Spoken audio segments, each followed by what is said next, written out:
Lexi, VP Membership. This is your how-to Slack video. If you don't know what Slack is, it's a messaging app similar to GroupMe, but a lot more efficient. I'm gonna get into the details in a second, but basically this video is gonna walk you through how to create your account, which is very easy, especially if you're using a laptop, so I highly suggest doing it on a laptop first. But yeah, let's get started. So we will add you either via email or you will receive the workspace name in your welcome email. Sorry, I keep looking at myself in the corner. I'm gonna look right here from now on. I will show you what the workspace link is called in a second, but so yeah, let's get started.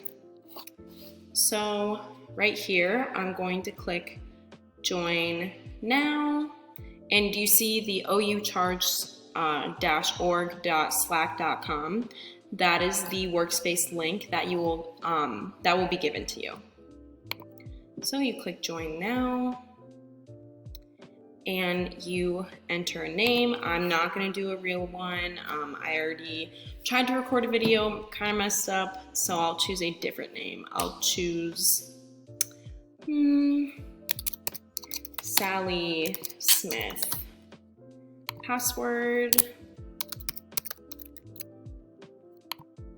All right, so you create your account and let it load for a second, and you are automatically added into our workspace. So the workspace is basically the umbrella of Slack, and then to the side there are a bunch of different channels. There's, as of now, we have fitness, general, and random. So the fitness channel will be used to talk about, our weekly workouts, or like, hey, does anyone want to FaceTime and work out with me? The general channel is kind of where we just talk about the organization in general, like, hey, is anyone going to the social tonight? Does anyone in Columbus maybe want to come over and like socially distance and we can Zoom for the social together, that sort of thing. And random is just like, hey, has anyone ever taken this class before? Or like, does anyone have a favorite place to eat in Athens? I want to try something new. Eventually we will have a questions channel where you can put your questions specific to CHAARG.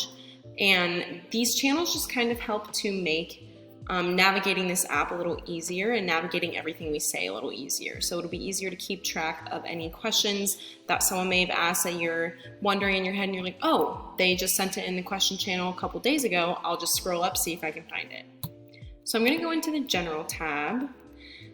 As you can see, I already tried to film this video, didn't work out too well, so I'm going to try again. Messaging, pretty self-explanatory. Hello, this is another test because I messed up on the first one. All right, and there's your message. This is Slackbot. He's gonna pop up a few times. You don't really have to like mess with him or anything, but he does give some pretty good tips. So I'm not going to go over everything that he says because once you guys join, you'll be getting all of his tips and tricks as well. So yeah, so let's say I go up to one of Alex's messages. You can react to it, like, ooh, I'm taking a look at your message, or you can find other reactions, basically all of the emojis, and you can also reply in a thread. So the threads is kind of to just keep everything in even more of a compact spot to make it easier to navigate. So yes, I agree with Alex. Threads are awesome. All right. So yeah, and then there are direct messages on the side. This is, if you've ever had GroupMe before, it's basically the same thing. It's like texting, but on Slack, so you can keep it all in one place. So when we start to fill out small group times, if you're like, oh no, like there's not a time that works for me, I don't know what to do, you'll see my name along the side eventually, Lex, and you will just click it and message me just how I showed you a second ago. So I'm using the web version of Slack right now. However, I highly recommend that you get the app, especially if you have a Mac. So this is my app. This is my actual account, so I'm in a lot more. I'm in a couple workspaces. I have a bunch of different channels. You can see Sally Smith was just added.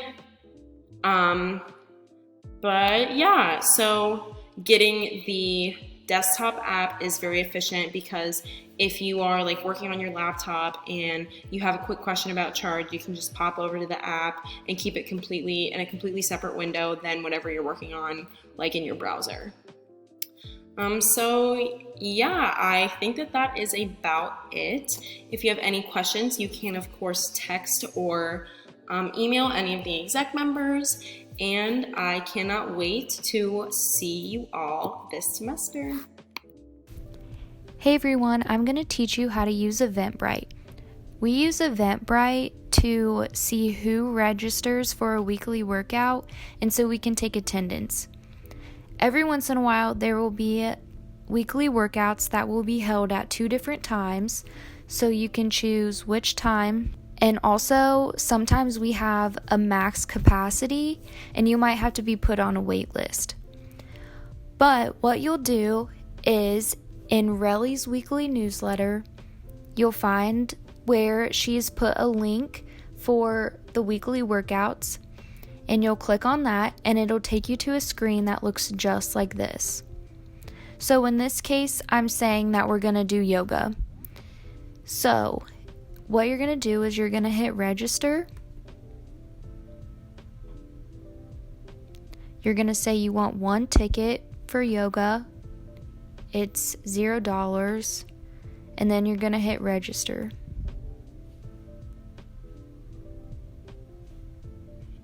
You're going to make sure you have your first name, your last name, and your email address in both the contact information section and the 1 ticket for the weekly workout. You're then going to hit register again.